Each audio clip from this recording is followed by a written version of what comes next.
Hello and welcome to this answer video. In this answer video I'll be talking you through the answers for the worksheet multiplication and division.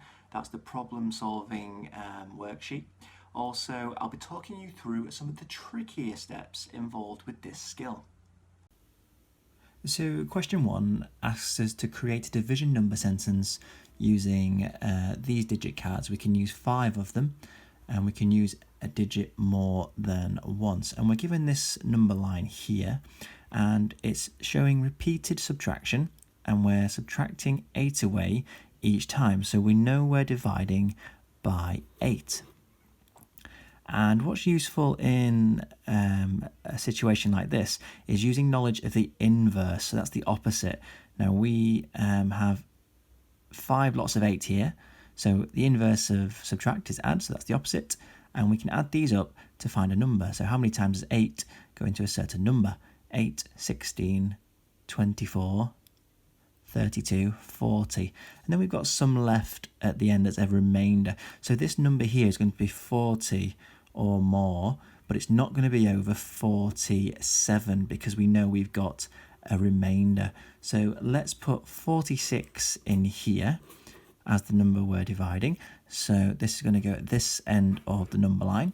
And then our next step is to complete the number line to see what our remainder is going to be and then our total. You can put this one in, the whole number in at the moment, because we know we've got 1, 2, 3, 4, 5 whole jumps of 8. So 46 take away 8 is 38. 38 take away 8 is 30. 30 take away 8 is 22. 22 take away 8 is 14. 14 take away 8 is 6. So I've got 6 left over there. I can't take away another 8. That's why we have the 5 jumps. So we have a 5 whole number in there. And our remainder is 6. We've got 6 left over. So 46 divided by 8 equals 5, remainder 6. So for question 2, we've got 3 children, A, B and C. A has stored the fewest boxes, but has the greatest number of books. B, the total number of books was an even number between 100 and 280. So I'm just going to put a little bracket there. It's between 100 and 280 for child B. And C had 140 altogether, and that's why on the answer table there's 140 in both boxes. And we're asked to come up with 2 combinations for each child. So let's take a look at the boxes and see what we can find. So we've been given one answer for A, 96 books, and we're going to use 3 of those boxes to get 288. So we've done 96 times 3. Remember, she's got the most books, child A, so we could do 96 again, and she could have 2 boxes using the fewest boxes, and 96 times 2 is 192 times 2. For child B, remember it's between 100 and 280, it's got to be an even number, so we could have 42 books and they could be in the 4 boxes. There's 4 of those boxes with 42 in, and 42 times 4 is 168.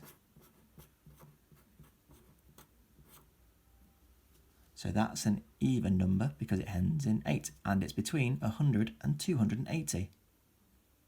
And you can see still child A has the highest, the greatest amount using the fewest amount of boxes.